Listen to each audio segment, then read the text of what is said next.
Hola, bienvenidos nuevamente a esta cátedra de Finanzas y Derecho Tributario. Ahora les voy a hablar en este momento sobre la unidad número 6 sobre el gasto público. Como podrán haber visto, hice una primera introducción con respecto a las finanzas públicas para que más o menos entren en calor con los temas. Hablamos de la ley de presupuestos, ¿sí? Y hablé muchísimo sobre las necesidades públicas y que deben estar contempladas tanto en los gastos que va a generar el Estado y cómo voy a obtener los recursos para cubrir estos gastos.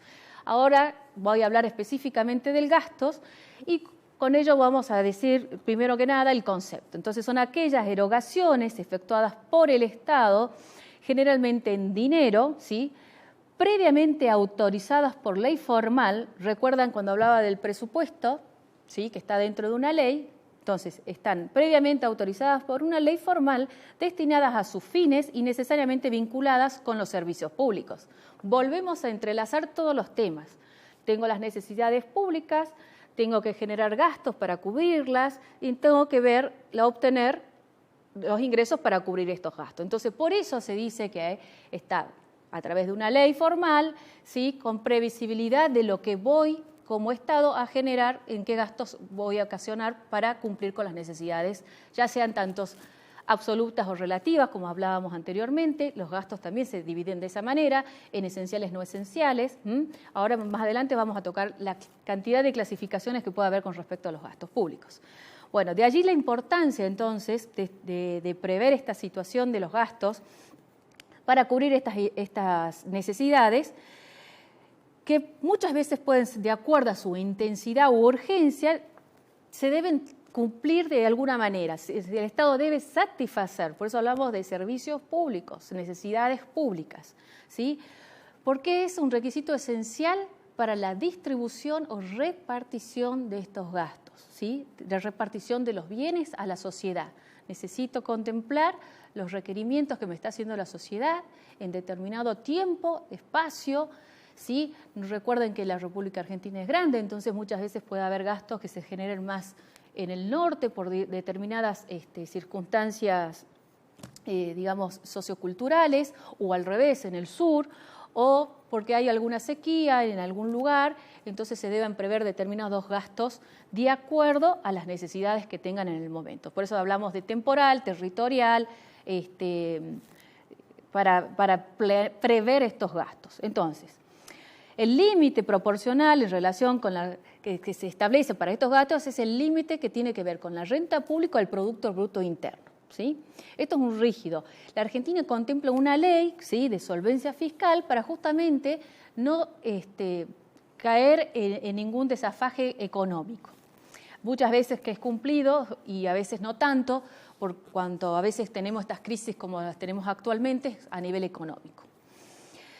Bueno, otro requisito o elemento necesario, digamos, para evaluar un gasto público tiene que ver con respecto a la utilidad social, que yo les explicaba recién un poquito. Entonces, va a estar determinado en la ventaja social de un aumento de dichas erogaciones y que dependa de acuerdo o no a la complejidad que la tenga el gasto que fuera necesario para cubrir estas necesidades. Muchas veces hablamos de magnitud del gasto, ¿sí? Esto va a depender, como recién decía, de los factores demográficos, políticos, de las exigencias de los consumidores, ¿sí?, que a medida que la población tenga acceso a mayores niveles de información, más va a demandar sobre buenos servicios públicos. A medida que más, por ejemplo, con la comunicación, a medida que necesitamos comunicarnos más y es mucho más fácil el acceso, vamos a demandar que sean esos servicios públicos contemplados. Y como bien dije anteriormente, estas necesidades públicas pueden ser cubiertas por el Estado, estar contempladas esencialmente por el Estado o no, como es el caso de las comunicaciones, que pueden estar contempladas a través de un control que realice el Estado con las diferentes empresas privadas que brinden dicho servicio, pero con un control por parte del Estado. Por eso muchas veces ustedes, ante reclamos que puedan hacer diferentes, ya sea de transporte, de comunicación o de educación, ustedes tienen diferentes entes o secretarías que regulan todas estas temáticas, estas materias, para, digamos, poder requerir o ejercer sus derechos a los fines de que les satisfagan estos servicios que están requiriendo. Y a medida que va a mayor crecimiento, uno va a exigir más. De allí que es necesario, a veces, muchas veces, como hace el Estado o como hizo, hacer gastos más públicos, por ejemplo, de transporte, ¿sí? Porque la población va creciendo, entonces necesita más transporte público y que sean más rápidos y efectivos. Con la digamos, implementación de gastos ya sea para trenes, para ómnibus, etc. Es a modo de ejemplo para que ustedes vean que, digamos, dónde va a caer el criterio político de acuerdo al Estado, pero también, digamos, la idiosincrasia que tenga cada partido político también, a dónde generar este gasto. Bueno, muchas veces son de índole justamente político, de allí, digamos, dónde van a determinar estos gastos. Los elementos, hemos dicho justamente, los elementos de la teoría general del gasto público, hay muchos autores que establecen en esta doctrina clásica que el gasto debe tener una mirada política, por supuesto, porque va a estar de acuerdo, digamos, al partido de turno y donde, digamos, más, como recién decía, a dónde va a redistribuir esta riqueza, ¿sí? O dónde va a contemplar para la redistribución de las riquezas, ya sea generando gastos y obteniendo recursos para ellos. Y otro tema importante que tiene que ver, digamos, como un requisito necesario también es la juricidad, es la importancia, como bien decíamos, cuando hablábamos de actividad del Estado, ¿sí? Desde el punto de vista jurídico, yo necesariamente requiero que estén contemplados a nivel ley o previsibles en una ley estos gastos. Por eso hablo de juricidad, tiene que estar conforme a nuestra Constitución, como dije anteriormente, tienen que estar previstos. El crecimiento de los gastos y la explicación de sus causas, bueno, ya más o menos es lo que yo he hablado, de acuerdo al crecimiento de la población, demográfico, territorial, político, etc.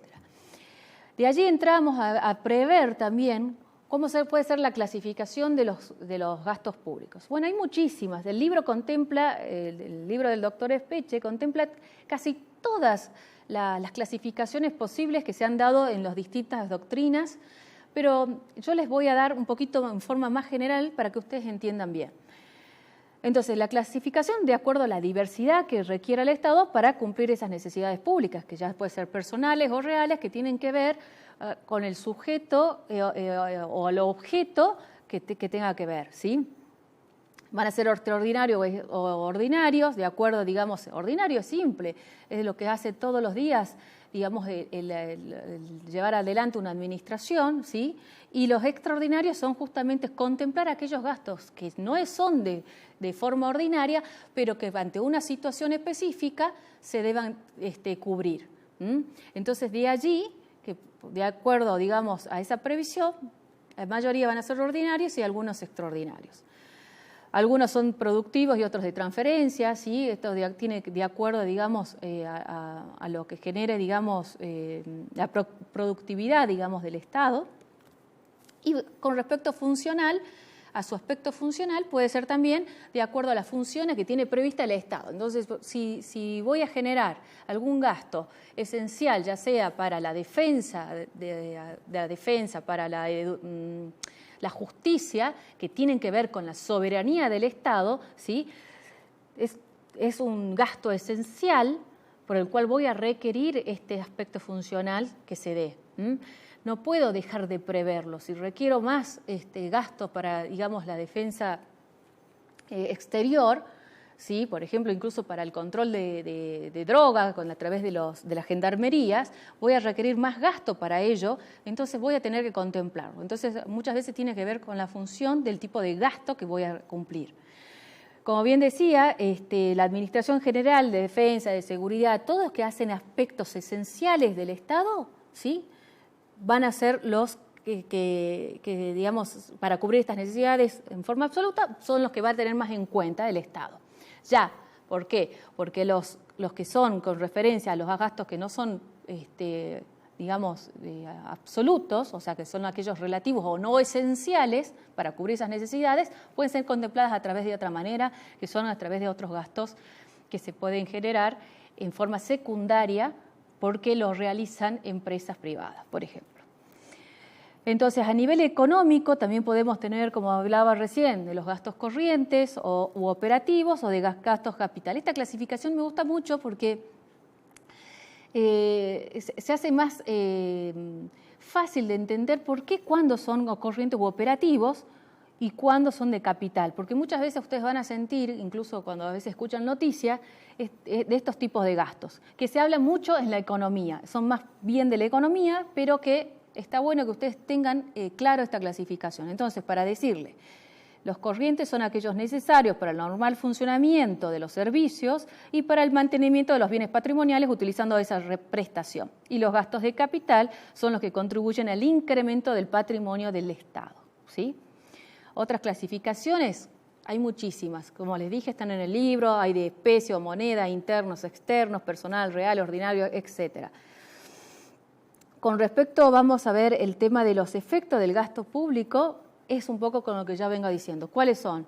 Con respecto en relación a la producción, a la multiplicador y acelerador de gastos que debo generar atento, digamos, a alguna situación específica por parte del Estado a nivel territorial, donde tengo que prever que se acelere ante una situación. Eso habla de la multiplicador, efecto multiplicador, ¿sí? Y acelerador. Y la distribución de la renta, como bien dije, es una vez obtenido, yo que tengo mis recursos, ¿dónde voy a redistribuir este patrimonio para satisfacer estos servicios públicos que son necesarios o esenciales para el ser humano? Hay otros que tienen que ver con el pleno empleo y los ciclos económicos que hacen más específicos en cuanto, digamos, a la situación de, ya sea, digamos, con relación a los empleos, ¿sí? Y otra con respecto, digamos, a los recursos generados por el Estado. Por último, ¿qué me queda? Hablar de decirles que, bueno, como ya les había dicho al inicio, estos gastos públicos, como les dije, tienen que ser previsibles. No hay mucho más para que ustedes puedan entender, es muy fácil gasto público. Simplemente esto, voy a necesitar prever cuáles son los gastos que tengo, ¿sí? De acuerdo a las clasificaciones, ya sean funcionales, económicas, ¿sí? Lo que fuere, prever cuáles van a ser los gastos necesarios que yo tengo para llevar adelante un país, ¿sí? Y necesariamente voy a necesitar, luego que en otra unidad vamos a hablar sobre los recursos públicos. Si tienen alguna duda con respecto a esto, también lo pueden ver en el libro, que está muy fácil, ¿sí? Lo importante del gasto público es que ustedes sepan, ¿sí? Su clasificación y para qué están los gastos públicos, ¿sí? No hay más que decir, así que bueno, espero que hayan entendido esta partecita de la unidad y nos vemos próximamente. Muchas gracias.